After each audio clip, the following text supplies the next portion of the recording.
नमस्कार, मैं अशोक कुमार पांडे। स्वागत है आपका द क्रेडिबल न्यूज पर। 1 अप्रैल है, जंग को तकरीबन 35 दिन हो गए और जंग वहां पर पहुंची है जहां इजराइल ने कभी सोचा भी नहीं था।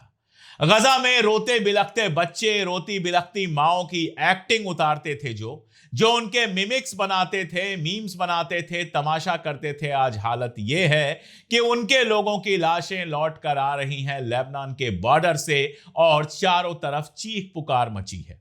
वीडियो आया है जिसमें एक मां है जिसका जवान बेटा लेबनान के बॉर्डर पर लड़ता हुआ मारा गया है, हिजबुल्लाह का निशाना बना है और वो बुरी तरह से रो रही है, परेशान है कि अब उसका बेटा कहां से लौट के आएगा। एक और वीडियो है जिसमें भाई है, एक छोटा भाई है जिसका बड़ा भाई मारा गया है और वो भी रोते बिलखते हुए कह रहा है कि अब हमारा क्या होगा, तुम्हारे बिना जिंदगी कैसे कटेगी।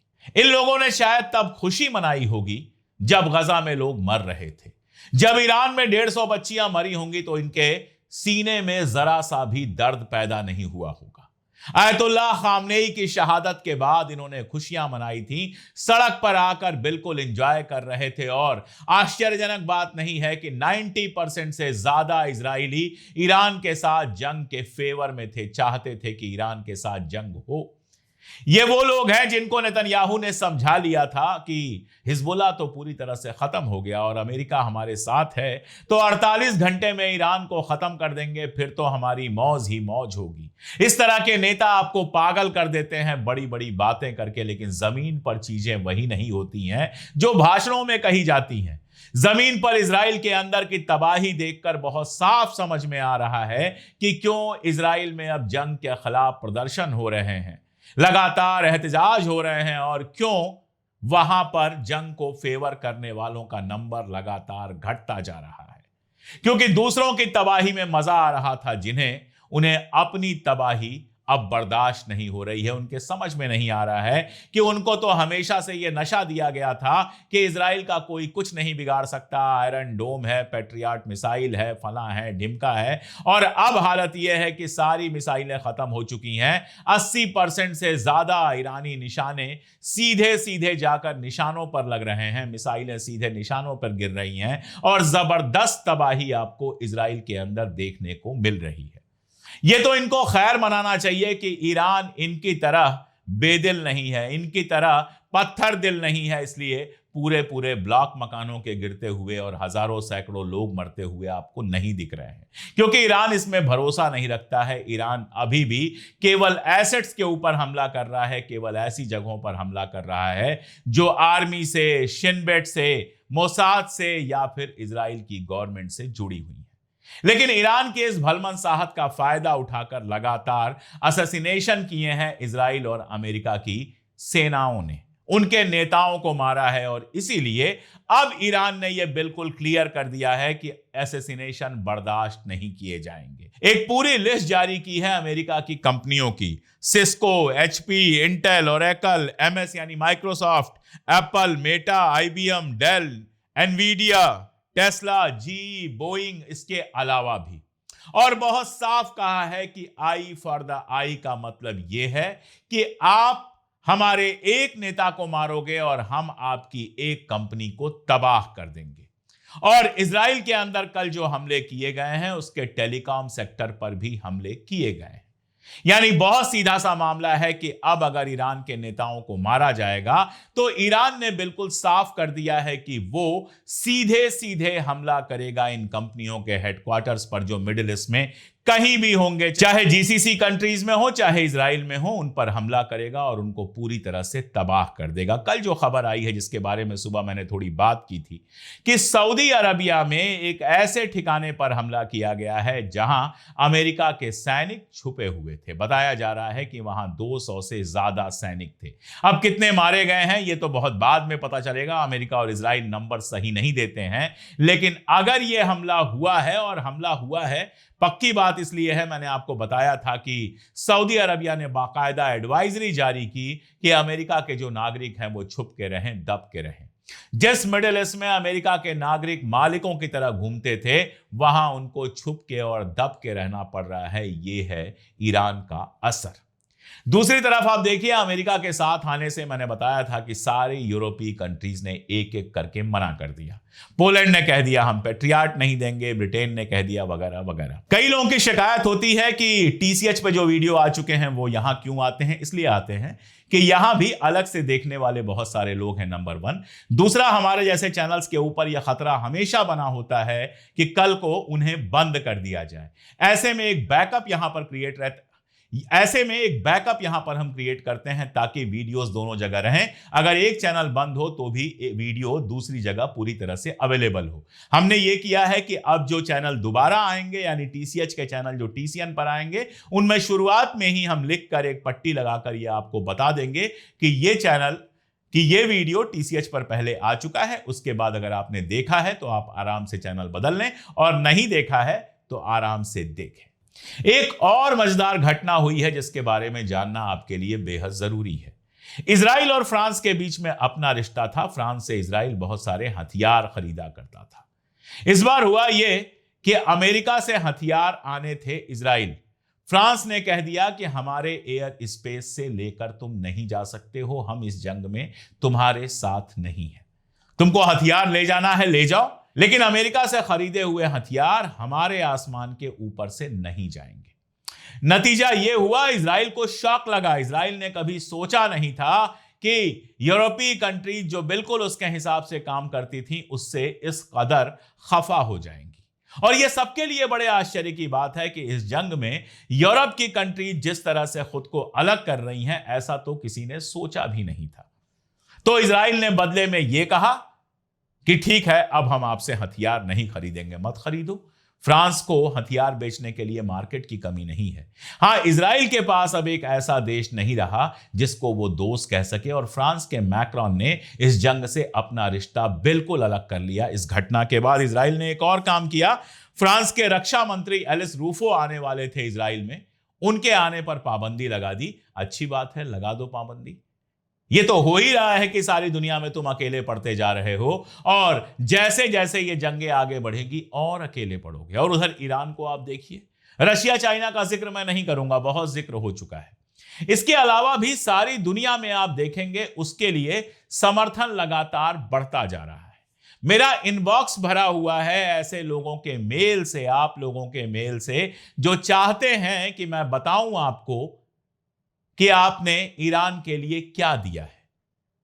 कश्मीर से लेकर पूरे भारत में किसी ने अपने कान की बाली दे दी, किसी ने जमीन बेचकर दे दी, किसी ने गाड़ी बेचकर दे दिया, किसी ने पैसे दे दिए। सब पहुंच रहे हैं ईरान की एम्बेसी में या ईरान कल्चरल हाउस में। हमने भी दवाएं पहुंचाई थी और फिर दवाएं पहुंचाएंगे। कितने लोग मुझसे पूछ चुके हैं कि पैसे और चीजें कहां पहुंचाई जा सकती हैं। जो दिल्ली में है उनसे मैं कहता हूं कि आप सीधे ईरान कल्चरल हाउस जाइए, उनसे कहिए कि हम ईरान की मदद करना चाहते हैं।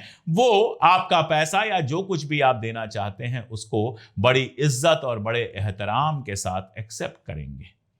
न केवल शिया और सुन्नी मुसलमान बल्कि हिंदू बड़ी संख्या में, सिख बड़ी संख्या में वहां जाकर ईरान का समर्थन दे रहे हैं। यह तो हमारे हिंदुस्तान की हालत है। इसके अलावा भी दुनिया भर में ईरान के समर्थन में लोग खड़े हो रहे हैं।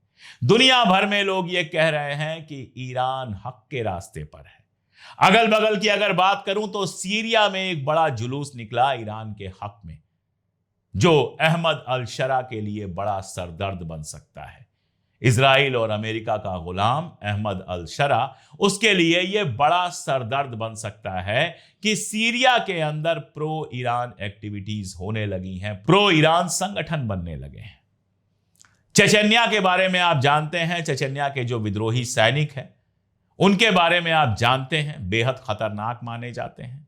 ईरान की न्यूज एजेंसी ने खबर दी कि चेचन्या के सैनिक ईरान के साथ लड़ने को तैयार हैं। अगर अमेरिका के सैनिक जमीन पर कदम रखेंगे तो चेचन्या के सैनिक ईरान में दाखिल होंगे और उनका मुकाबला करेंगे। साउथ एशिया तो पूरा का पूरा ईरान के साथ है ही, और जिस तरह से यूरोप ने इस बार अमेरिका और इजराइल का साथ देने से इंकार किया है, बहुत साफ है कि यूरोप भी कम से कम अमेरिका और इजराइल के साथ तो नहीं है। नाटो ने इस जंग में आने से इंकार कर दिया है। और आप देखिए, मैं कई बार इस बात को कह चुका हूं कि एक ईरान से लड़ने के लिए अमेरिका और इजराइल को किस किस की जरूरत है। किस किस के हाथ पांव जोड़े जा रहे हैं कि आओ और हमारे साथ लड़ो ताकि ईरान को हराया जा सके। और चिढ़कर कहा जा रहा है कि हमसे नहीं खुलेगा स्ट्रेट ऑफ हॉर्मुज, जिसको तेल चाहिए वो जाए खुलवा ले। चिढ़ के कहा जा रहा है कि डील की भी जरूरत नहीं है, हम तो डील के बिना ईरान से निकल जाएंगे। निकल जाओ, ईरान तुम्हारी जमीन नहीं है, ईरान ईरानियों का है। वहां तुम गए थे हमला करने, ईरान ने तुम्हारे ऊपर हमला नहीं किया था। लेकिन जब तुम गए हमला करने तो ईरान ने तुम्हें कायदे से सबक सिखाया है, ऐसा सिखाया है कि बहुत लंबे वक्त तक सारी दुनिया याद रखेगी और ये जंग खत्म हो जाने के बाद दुनिया काफी हद तक बदल जाएगी। फ्रस्ट्रेशन कितना है, चिढ़ कितनी है, आप ये सोचिए। मशहद के एयरपोर्ट पर हमला किया गया उन फ्लाइट्स के ऊपर जो फ्लाइट्स इंडिया आनी थी और बाकी कई मुल्कों में जानी थी, जहां से जो इमदाद दी गई है ईरानी भाइयों और बहनों के लिए, हमने आपने जो इमदाद दी है, जो मदद की है, वो लेकर वापस ईरान में जा सके। ऐसी जहाजें थी, वो लड़ाई वाली जहाजें नहीं थी। उन जहाजों को निशाना बनाया गया ताकि अलग अलग मुल्कों में ईरान के समर्थन में जो इतना सारा सामान आया है, उस सामान को लाया न जा सके। आप सोचिए, ये फ्रस्ट्रेशन नहीं है तो क्या है। इजराइल का रक्षा मंत्री कार्ड्स कहता है कि हम लेबनान को गजा जैसा बना देंगे। बिल्कुल बना दीजिए, कोशिश करके देखिए। हिजबुल्लाह को आपने मान लिया था कि वो खत्म हो चुका है, और आज हालत यह है कि रोज वीडियोस आ रहे हैं कि हिजबुल्लाह कैसे आपके इलाकों को उड़ा रहा है। सैकड़ों आपके टैंक उड़ाए जा चुके हैं और सैकड़ों सैनिकों को हिजबुल्लाह मार चुका है। यह अलग बात है कि आप नंबर 4 मरे 6 मरे करते हैं, इससे ज्यादा नहीं बताते हैं। लेकिन अब आपकी बात पर कोई भरोसा नहीं करता है। लेबनान बाकायदा वीडियो जारी करता है, वो वीडियोस मैं यहां नहीं दिखा सकता वरना यूट्यूब वीडियो चलाने से रोक देगा। तो लगातार ये चीजें आप डायलॉग में जिस तरह से बोलते हैं, हम गजा बना देंगे, यानी बच्चों को मारना, औरतों को मारना, घर गिराना, यह आपके शौक में शामिल हो चुका है, यह आपकी बीमारी में शामिल हो चुका है। अभी तक जिन मुल्कों का आपने मुकाबला किया, मुल्कों का क्या मुकाबला किया, बेसिकली गजा में किया। उनके पास एयर डिफेंस नहीं था, उनके पास उस तरह की आर्मी नहीं थी, उनके पास उस तरह का सपोर्ट नहीं था। लेकिन ईरान गजा नहीं है, यहां तक कि हिजबुल्लाह भी गजा नहीं है। आप जितना करेंगे उतना आपको भी झेलना पड़ेगा। अगर एक लिमिट क्रॉस होगी तो हम देखेंगे आपके भी तबाह घर, हम देखेंगे आपके शहरों को भी जमींदोज होते। ये पागलपन अगर आप जारी रखेंगे तो यकीन जानिए एक दिन इजराइल का वजूद मिट जाएगा। कल मैं एक प्रोग्राम देख रहा था, चाइना के एक बड़े अधिकारी बैठे हुए थे, उनसे किसी ने पूछा कि इजराइल ने अगर न्यूक्लियर बम चलाया ईरान के ऊपर तो क्या होगा। उन्होंने पूरी ताकत से कहा कि ऐसी हालत में इजराइल एक मुल्क रह ही नहीं जाएगा, एक मुल्क के रूप में इजराइल का वजूद हमेशा हमेशा के लिए खत्म हो जाएगा। तो जो लोग दिमाग में ये लिए बैठे हैं कि इजराइल या अमेरिका ईरान पर न्यूक्लियर बम चला सकते हैं, वो ये भूल जाते हैं कि न्यूक्लियर बम रशिया के पास भी है, चाइना के पास भी है, नॉर्थ कोरिया के पास भी है, और कौन जाने ईरान के पास भी हो। इस बात की गारंटी तो कोई नहीं ले सकता कि ईरान के पास अब न्यूक्लियर बम नहीं है। 1 महीने हो गए जंग शुरू हुए, कौन जाने इस खतरे का अंदाजा लगाते हुए ईरान ने न्यूक्लियर बम बना ही लिया हो तो जो होगा वो सारी दुनिया देखेगी, वो तबाही सारी दुनिया देखेगी।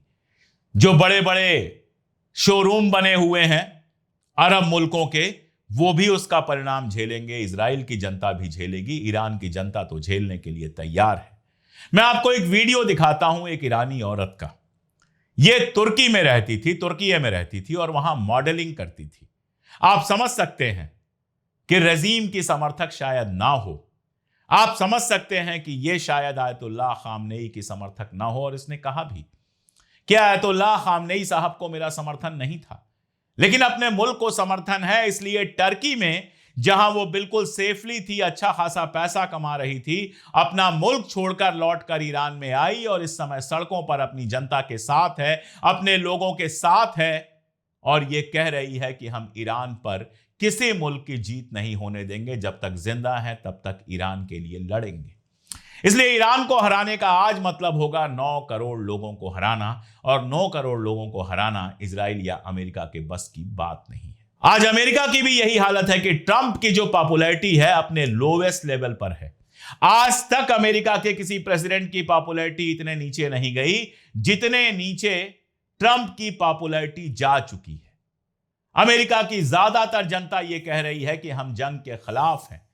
ट्रंप के खिलाफ जो जुलूस अभी निकला था उसमें 80 लाख से ज्यादा लोग शामिल हुए थे।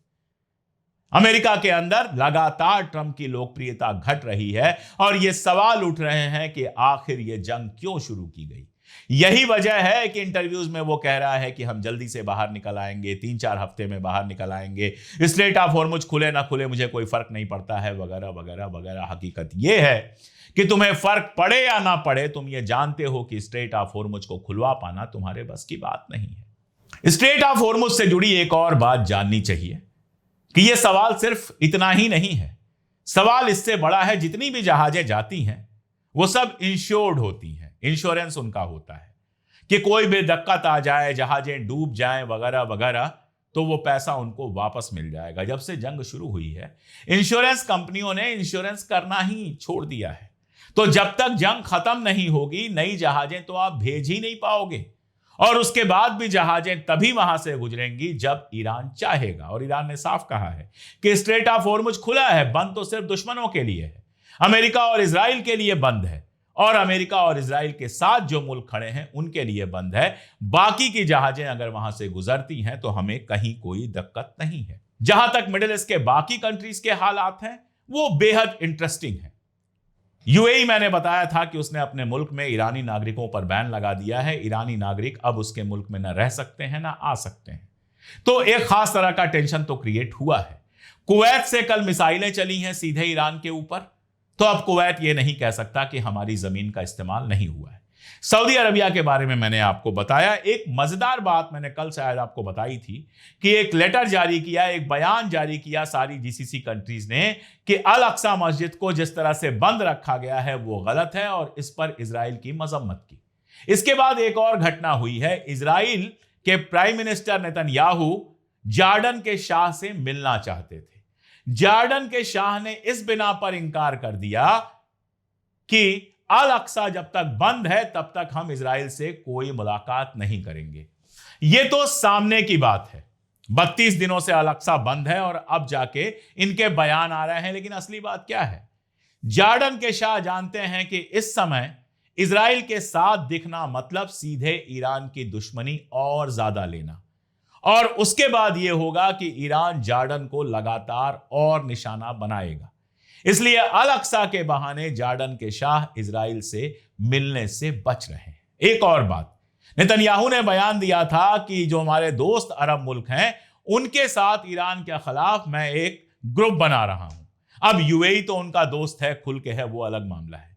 बाकी जितने भी अरब मुल्क हैं, बहरीन को अगर छोड़ दें तो वो बहुत खुल के इजराइल के साथ आने को तैयार नहीं होंगे।